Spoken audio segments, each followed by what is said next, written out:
آج ہم بات کریں گے اللہ تبارک و تعالیٰ کی وہ اسماء حسنہ جو دیگر انبیاء کرام علیہ الصلوۃ والسلام کو عطا کیے گئے اور جن کے ورد سے اور مداوم سے ان کی روحانی ترقیاں ہوئیں اور نبوت کے کمالات اپنی تکمیل کو پہنچے۔ ان میں سے آج ہم 24واں نمبر جو ہے اس میں حلیمی نمبر 24 اس پر گفتگو کریں گے، اور یہ حضرت الیاس علیہ الصلوۃ والسلام کو ملا تھا۔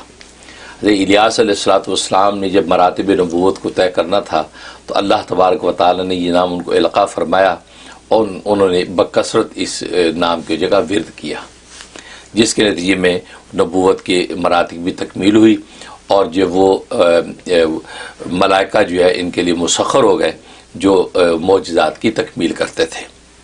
بڑا عجیب و غریب نام ہے، لہٰذا اس میں حلیمی کے عنوان سے دعوت حلیمی کہلاتا ہے، اور حلیم آپ جانتے ہیں کہ بردبار متحمل کو کہتے ہیں، اور تحمل و بردباری بہت بڑا وصف ہے، اور اللہ تبارک و تعالیٰ سے بڑھ کر کوئی بھی بردبار متحمل نہیں ہے۔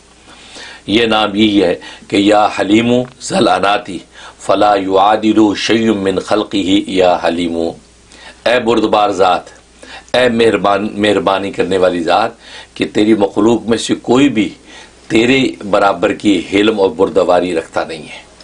جیسی حلم بردباری تیری ہے ایسی حلم اور بردباری کسی کے پاس نہیں ہے۔ یہ نام جمالی ہے، کیفیت کے اعتبار سے جمالی ہے، اور اس کا نصاب 2,10,000 ہے۔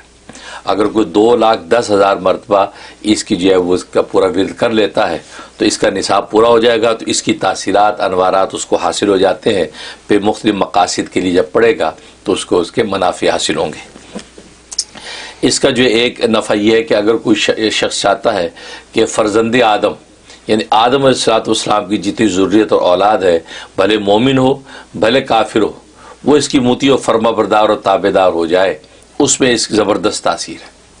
اس کا طریقہ یہ ہے کہ یہ 1,000 مرتبہ تو بیٹھ کر پڑھنا ہے کسی مقام پر، اور خلوت و تنہائی میں بیٹھ کے پڑھنا ہے۔ اول آخر جو ہے ایک مرتبہ سورہ فاتحہ بسم اللہ ملا کے، بسم اللہ الرحمن الرحیم مل الحمدللہ رب العالمین آمین تک، اول میں اور آخر میں پڑھنا ہے، بیچ میں 1000 مرتبہ اس کا ورد کرنا ہے۔ اس کے علاوہ چلتے پھرتے جب بھی یاد آئے اسی کا ورد رکھنا ہے۔ بس یہ ایسی زبردست اس کے اندر تاثیر ہے کہ اللہ تبارک و تعالیٰ جو ہے گویا کہ وہ فرزند آدم کو ان کا مطیع کر دیتے، مومن ہو کافر ہو، یہ کافر اس کا مطیع فرما بردار ہوگا، اس کی بات کی تابع داری کرے گا، اگر یہ اس کو عقائد حقہ کی طرف دعوت دے گا تو اس کو قبول کرے گا۔ سبحان اللہ۔ تو گویا کہ اگر کوئی اس دعوت تبلیغ کا ذریعہ بنا لے اور یہ تاثیر حاصل کر لے تو جگہ جگہ اللہ کے نام لینے والے پیدا کر سکتا ہے۔ سبحان اللہ۔ تو اس میں تاثیر ہے بہت بڑی۔ اور دوسری تاثیر اس میں یہ ہے کہ اگر کوئی کسی کا عاشق ہے، اس سے یعنی محبت کرتا ہے، اس پر جان فریفتہ کرتا ہے، لیکن اس کو اس کی طرف توجہ نہیں ہے، یا ہے تو بس یہ خرامہ خرامہ ہلکی پھلکی ہے، اب یہ چاہتا ہے کہ یہ میرا جو معشوق ہے یہ میرا عاشق ہو جائے یا مجھ سے محبت کرنے لگے، میں تو کرتا ہوں لیکن یہ توجہ نہیں کرتا، اس کا طریقہ یہ کہ یہی نام اس کو جب بھی وہ ملے تو اس کو جو ہے اس کے اوپر پھونکے، یا یہ کہ کسی ایسی چیز پہ دم کرے جس کو وہ سونگے، مطلب خوشبو پہ دم کر کے لے گئے، آج کل بڑا اچھا ایئر فریشنر ہوتا ہے، اس کے سوراخ پہ دم کر لیا، پھیلا دیا، اب وہ جیسے آیا وہ سونگے گا، ٹھیک۔ یا یہ کہ اس کے کھانے پینے کی چیز کے اوپر دم کرے، صرف 11 مرتبہ دم کرنا ہے، یا حلیم ذل اناتی فلا یعادل شیء من خلقی یا علیم یا حلیم، تو یہ 11 مرتبہ اس کے اوپر پھونکنا اول آخر سورہ فاتحہ کے ساتھ بس، اور وہ اس کو سنگا دینا یا اس کو کھلا دینا، بس چند دن کے بعد ہی آپ اس کی تاثیر دیکھیں گے۔ ویسے میکسیمم 21 ڈیز ہے، لیکن اس سے پہلے آپ دیکھیں گے وہ معشوق آپ کا عاشق ہو گیا ہے، آپ کے بغیر اس کا جی نہیں لگتا، ہر وقت آپ کا دم بھرتا ہے۔ اب اگر ایسی صورتحال ہے کہ وہ محبوب بہت دور ہے اور اس کو کھلانا بھی ممکن نہیں، سنگانا بھی ممکن نہیں، تو کیا کریں؟ تو پھر ایک سادہ کاغذ، جو وائٹ کاغذ بغیر لکیر کا، اس سادہ کاغذ کے اوپر آپ اس نام کو لکھیں کالی روشنائی کے ساتھ، یا حلیم ذل اناتی فلا یعادل شیء من خلقی یا حلیم۔ یہ لکھنے کے بعد اگر چاہیں تو مزید اپنی توجہ تام کرنے کے اس کا نام بھی لکھ دیں نیچے، الحب فلاں بن فلاں، علی حب فلاں بن فلاں، پہلے فلاں بن فلاں میں اس کا نام لکھنا ہے، اور دوسرے فلاں بن فلاں میں اپنا نام لکھنا ہے. الحب فلاں بن فلاں علی حب فلاں بن فلاں، یہ نام لکھ کے اس کو جو ہے لپیٹ کے کسی ایسی جگہ درخت پہ یا ہوا میں اپنے گھر کے قریب لٹکا دے کہ ہوا سے ہلے، ہوا سے ہلے. تو نتیجہ یہ ہے کہ وہ اس کی تاثیر اللہ تبارک و تعالیٰ اس تک پہنچائیں گے. نتیجہ یہ کہ وہ معشوق جو ہے وہ آپ کا عاشق ہو جائے گا. سبحان اللہ. بہت زبردست تاثیر ہے.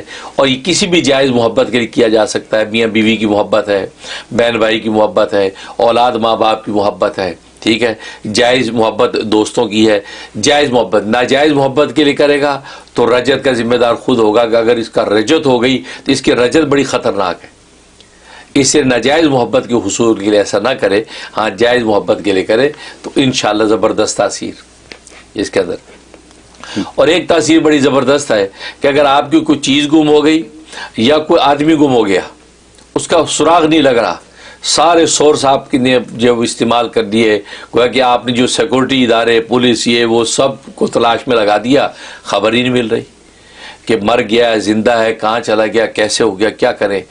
یہی نام ایک مجلس میں بیٹھ کے 7,000 مرتبہ پڑھنا ہے. اول آخر وہی ایک مرتبہ سورہ فاتحہ. تو جناب 7,000 مرتبہ اکیلا آدمی پڑھے تو بہتر ہے، لیکن اگر اکیلے کے لیے مشکل ہے تو اسی آدمی یا اس چیز سے ریلیٹ جو لوگ ہیں تو وہی لوگ جب بیٹھ کے جو 5-10 لوگ پڑھ کے 7,000 پڑھ کے دعا کر لیں. اور یہ جو ہے وہ ایک ہی دفعہ اول تو کرنا کافی ہوگا، ورنہ یہ 7 دن تک کرنا ہے. نتیجہ یہ ہے کہ اب کیسی بھی چیز جو گم ہوئی ہے یا آدمی گم ہو، اس کا سراغ لگ جائے گا. اول تو وہ مل جائے گا، اور اگر خدا نہ خاصہ کوئی ایسا حادثہ پیش آئے تو آپ کو ساری اطلاعات مل جائیں گی کہ فلاں بندہ فلاں جگہ تھا اور یہ واقعات پیش آئے.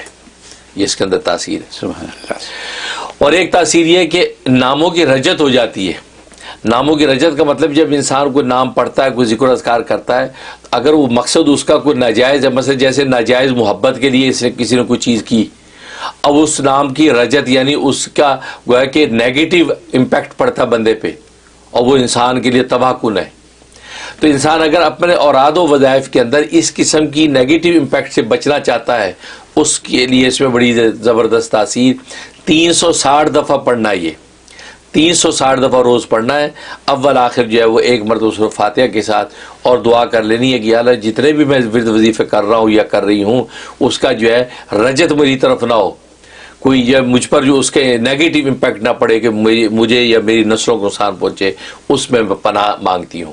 اس نیت سے وہ یہ کر لیا کرے تو کسی بھی نام کا نیگیٹو امپیکٹ یعنی رجت اس پر نہیں ہوگی. بہت خوب حضرت. یہ سیف اور ساؤنڈ ہو جائے گا. بہت خوب. اور ایک تاثیر بڑی زبردست ہے کہ مقام توحید کی حقیقت چاہتا ہے. اللہ کی توحید ہے، اس کی حقیقت کیا ہے؟ آج ہم اللہ کو ایک تو مانتے ہیں، کہتے ہیں نا اللہ کو مانتے ہیں، اللہ کی نہیں مانتے. جی یہ تو توحید نہ ہوئی نا. زبان سے آپ کہتے ہیں اللہ کو مانتے ہیں لیکن اللہ کی نہیں مانتے ہیں، تو مطلب مقام توحید اس کا مطلب آپ کو ملا نہیں ہے. تو مقام توحید کے حقائق اسرار آپ پر کھل جائے اور آپ اللہ کی یکتائی کی شان پا جائیں.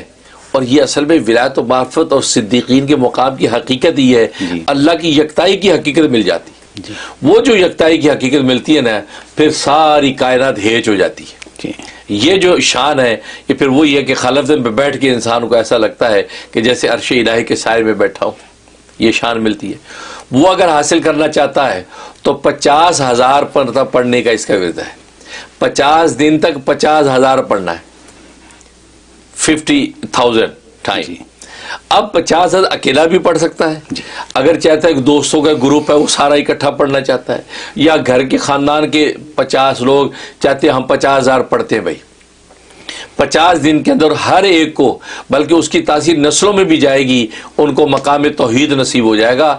اب انشاءاللہ وہ کدھر گمراہ ہونے والے نہیں ہیں. اب اللہ تبارک و تعالی ان کی انگلی پکڑ کے جنت تک پہنچائیں گے. سبحان اللہ. سبحان. یہ وہ شان ہے. تو کہا کہ یہ اس کی زبردست تاثیر کہ اللہ کا مقام توحید ان پر جو اس کے اسرار و رموز کے ساتھ کھل جاتا ہے، اس سے انسان جو ہے آگے ترقی کرتا ہے. سبحان اللہ. سبحان اللہ.